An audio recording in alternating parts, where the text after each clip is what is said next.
जय Hind all of you. आज आप लोगों को इंग्लिश में बताएंगे फेवर, यूज ऑफ फेवर। इसका प्रयोग किस प्रकार से और कैसे किया जाता है। फेवर ये हमारे स्ट्रक्चर्स होते हैं। इनमें स्ट्रक्चर जब हम सीख जाएंगे तो हमें अंग्रेजी बोलना, पढ़ना और लिखना तीनों बिल्कुल कंप्लीट रूप से हमें ज्ञात हो जाएगा और हमें कभी भी इस गलती का सामना नहीं करना पड़ेगा। तो इसका अर्थ होता है फेवर का कृपा या एहसान। एहसान अगर हिंदी वाक्यों में एहसान शब्द या कृपा शब्द आ जाए तो हम किस तरह से बनाएंगे। तो इसका फार्मूला होता है बच्चों, फार्मूला लिखेंगे। फार्मूला इसका होता है sentence plus favour. Sentence plus favour. Sentence मतलब जो वाक्य जिस टेंस में होगा उसे उसी वाक्य के टेंस में परिवर्तित कर देते हैं। तो इसको हम एग्जाम्पल के माध्यम से समझेंगे तो जानेंगे कि इसका किस प्रकार से प्रयोग किया जाता है। जैसे सेंटेंस है, तुमने हमेशा मुझे या मुझ पर एहसान किया है। तुमने, एग्जाम्पल में समझेंगे इसको, तुमने हमेशा मुझ पर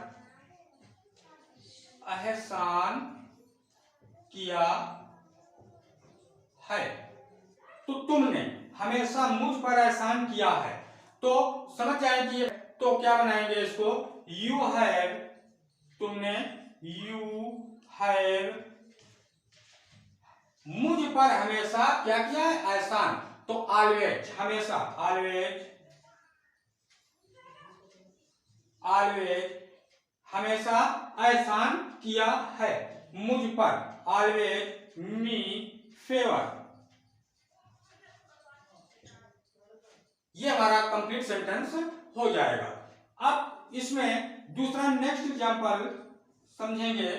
जैसे आ जाता है हमारा कि हमें तुम्हारे एहसान की कोई जरूरत नहीं है। निगेटिव सेंटेंस में किस प्रकार से बनाएंगे, हमें तुम्हारे एहसान की कोई जरूरत नहीं है। हमें तुम्हारे एहसान की कोई जरूरत नहीं है। इसका निगेटिव सेंटेंस आ गया तो इसको हम किस प्रकार से बनाएंगे वी, प्रेजेंट का है, हमें तुम्हारे एहसान की कोई जरूरत नहीं है। तो we do not need, we do not need किसकी, तुम्हारे। तो क्या क्या आ जाएगा, तुम्हारे, योर फेवर।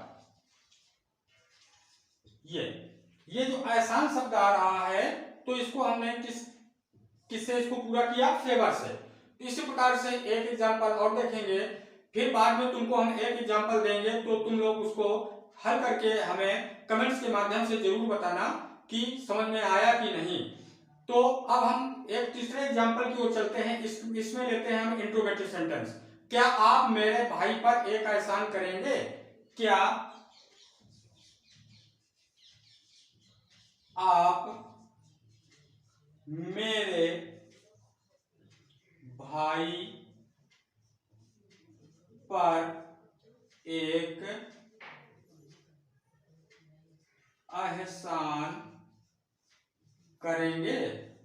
फ्यूचर में ले लिया इसको हमने और इसका इंट्रोगेटिव सेंटेंस है तो क्वेश्चन मार्क लगाएंगे लास्ट में। इंट्रोगेटिव वाले वाक्यों में लास्ट में क्वेश्चन मार्क लगाते हैं तो इसको बनाएंगे, फ्यूचर का है तो बनाएंगे वुड। आप है मतलब सब्जेक्ट इसमें है यू प्रयोग करेंगे, आप या तुम। तो you do my brother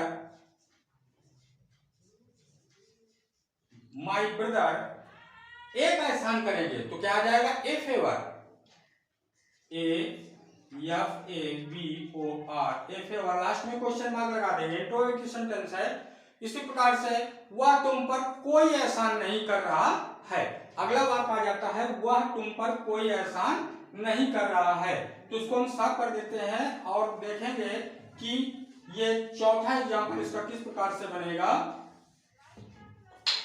next example, चौथा एग्जाम्पल में क्या बोलेंगे, वह तुम पर कोई एहसान नहीं कर रहा है, निगेटिव सेंटेंस, वह तुम पर कोई एहसान नहीं कर रहा है।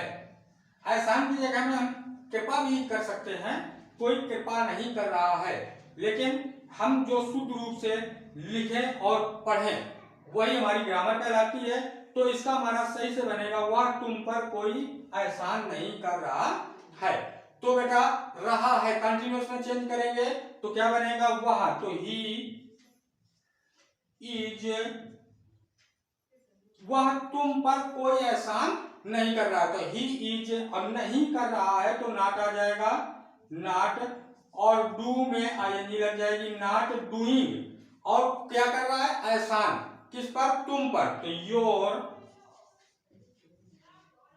योर एनी माने कोई, कोई है तो एनी, एनी क्या, फेवर, सेंटेंस के बाद में फेवर को लिख देते हैं।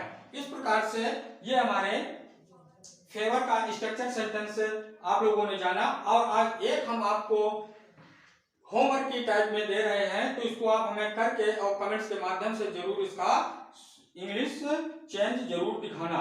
तो देखते हैं क्या है, लिखेंगे, क्या तुम मुझ पर एक एहसान करोगे, क्या तुम मुझ पर एक एहसान करोगे।